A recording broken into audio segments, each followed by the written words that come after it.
Hi everyone, welcome back to my channel. If you're new here, welcome. I just wanted to do an unboxing and reveal of what I'm going to be building next. So I'm going to be making the War Office truck Type 6, which is the one on the left here. If you haven't come across these ICM kits, they're pretty good value for money. You get 3 kits in the box for about 70 quid. I think that's brilliant value. So we'll just have to have a look inside the box. It's a nice picture on the front of the box, and then inside, as I say, you get 3 separately packaged kits. So there's the 8, the 6, and the Leyland Retriever General Service Early Production, which is from the early part of the war. So the 6, the instructions are nicely laid out. You get each instruction booklet comes with its own set of decals in, just so you don't lose them really. Pretty standard instructions. They're all nicely laid out. ICM isn't the most complex of kits, but they're good for modelers of all abilities really. So you can see we start with the engine and the chassis.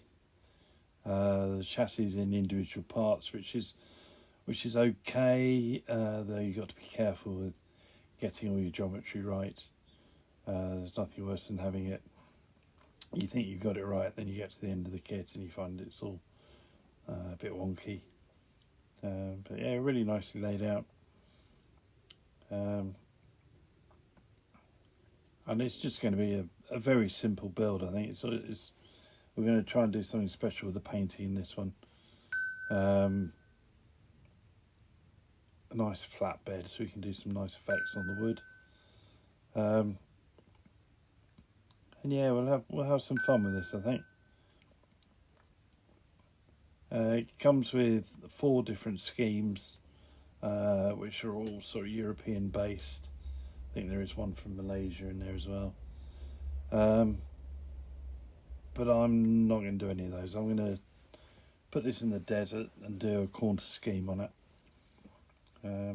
The sprues are really nice. The moulding's really crisp. You can see the engine block there. There are a few ejector pin marks on there, which we'll have to deal with. I like the effects on the wood, with the metal structures that hold it all together. So we'll be able to do some nice rust effects on there, I think. Yeah, it should be a nice kit. So I'm really looking forward to building this one. There's the cargo bed, and you can see over the wheel arches there. There's the metal strapping that's holding it all together. It comes with 4 vinyl tyres, which aren't the easiest things to work with, but we'll give it a go. And a little bit of photo etch on really nice copper colour. Yeah, so that's what I'm looking forward to doing next. Hope you can join me. Please subscribe if you don't want to miss any of this. As I say, I think this is going to be a good one. So I'll see you soon. Bye.